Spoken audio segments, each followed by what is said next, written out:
So the first question is, how long have you worked with the how tourism and hospitality industry before you received your current position? This was the first job that I had that had to do with, well, is like working at a retail store. Does that count? That doesn't count. Um. I mean, like I have like customer service, Oh, but like okay. hospitality, like this is the first job that I Yeah. Okay. yeah. If you ever worked at a food place, that's hospitality. Chipotle. Okay, so he did So, have some I guess, experience. yeah, I've done that. So what skills are necessary to be successful to work in this industry? Definitely respect. I would say definitely respect. Um, I don't know. Just like all of the good stuff, I guess you have to be very like polite. You can't like the customers are always right. You know. I don't know. You just have to kind of stay very professional. Is that the word? Professional. Yeah, that seems like Yeah. it. Stay very professional, polite, and respectful. So those are probably the three I'd say. Yeah. So math skills include like math skills, so some skills in that you'll need in the dish room, taking out garbage, cleaning. Yeah. Ooh, are those skills applicable to this industry? Yes, I am as bellman. So we have a big garbage cart in the housekeeping closet on the first floor, and so like housekeepers will like fill that up during the day, and then on my shift on Tuesdays and Wednesdays I come in, and that's one of the things on my checklist that I have to do. I have to empty out the big cart, so I have to take out the garbage, and I have to do rounds of the whole hotel, take all the garbage out on the outdoors and on the indoors. And then in my Bell kitchen, which is just next door to this room, there's like a sink. And if people have like banquets or if there's anything like that, I have to take all the coffee pots and all the dishes they use and like wash them and stuff. So it was dishes and garbage. What else did you say? I need some math. I know some math skills. Math skills. Yeah, he's really good at numbers and math. I'm horrible at math, so good for you. But I haven't really had to do. The only math I've had to do here is finding out like guest counts for like banquet rooms. Like I have to find out how many people can like sit on one table and how many tables I'll need and that kind of stuff. But yeah. My garbage experiences sound pretty similar. Yeah. So, what are patterns and daily habits in people committed to your job? I'd say that every day is pretty much the same. I don't know. We kind of just get here. There's only ever like one bellman that's like working. So like I'll work Tuesday, Wednesdays, and then the other guy, Ryan, I think works all the other days. I'm not sure. But even for housekeeping, it's like the exact same. We show up, we do the same thing every day. I mean, sometimes there might be like a crazy disaster room that is like everyone's all hands on deck to like clean and stuff. But bellman stuff, it'll probably get different with the winter because during the winter I'm gonna have to like scrape the side or shovel the sidewalks and that kind of Oh stuff. yeah, But make it safe for the Yeah. patrons. Yeah. I know, and I was telling them that because they have like a bunch of like car like window scrapers and stuff. That I was like they should do that too. So like I'll probably do that this year too. Just scrape everyone's cars off so that when they wake up they're like, oh That's good service. yeah, That's good nice. service. Anyways, yeah.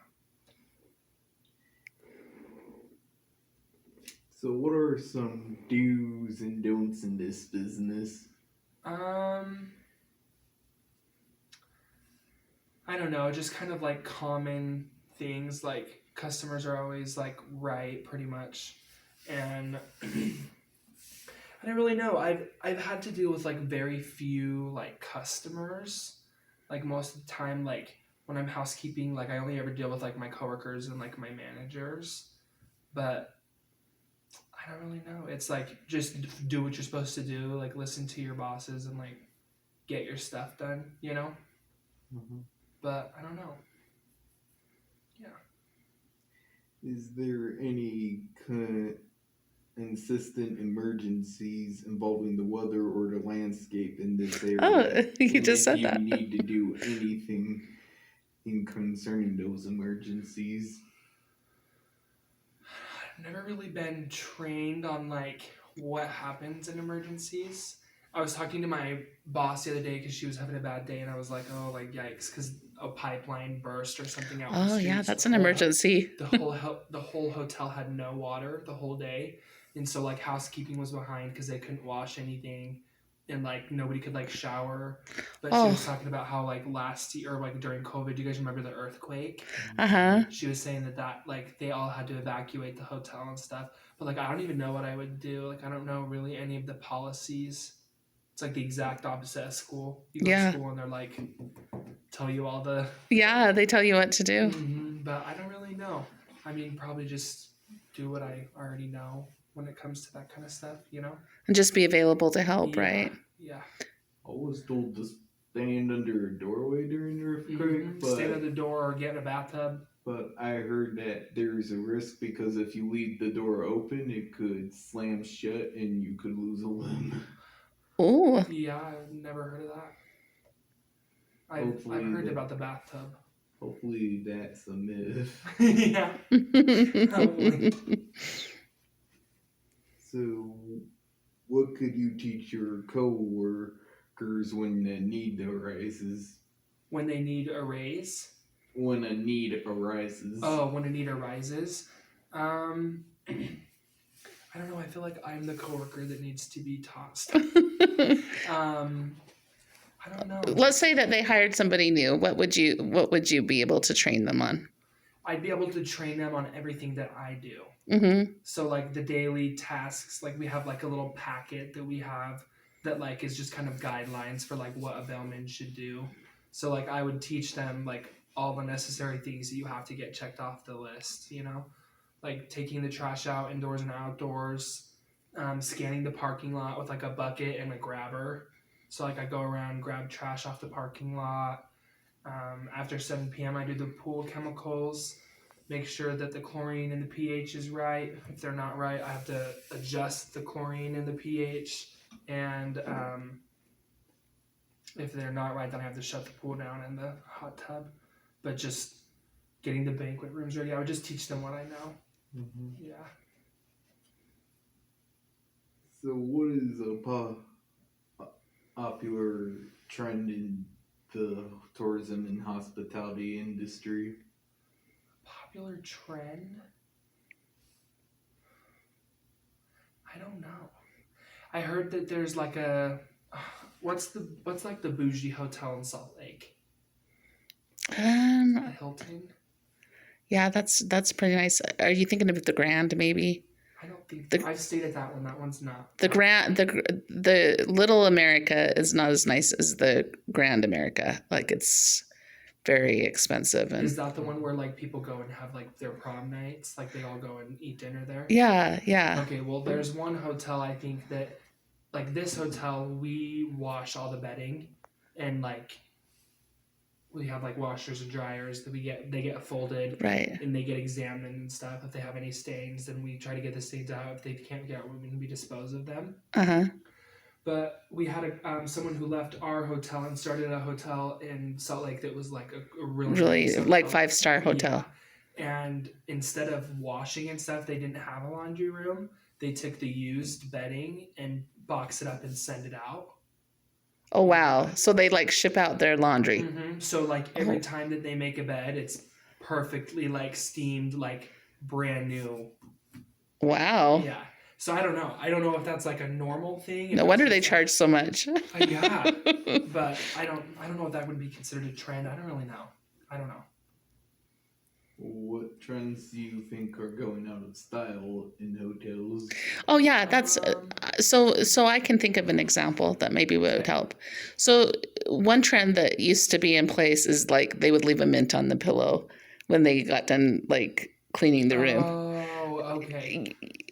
We always triangle our tissue paper Uh-huh. and our toilet paper. Like that's one thing that we always do. Right. Is the Best Western policy. And I used to travel a lot for my job. Uh-huh. And one thing that I noticed, and this was like 20 years ago, so I can only imagine that it's gotten more like this. Yeah. To be environmentally friendly, do you leave those cards out that say, you know, if you want to help the environment, Yeah. don't don't put anything on the floor unless you want it washed, right? Something like that. There's little like card hooks on the towel racks that say stuff like that. Yeah.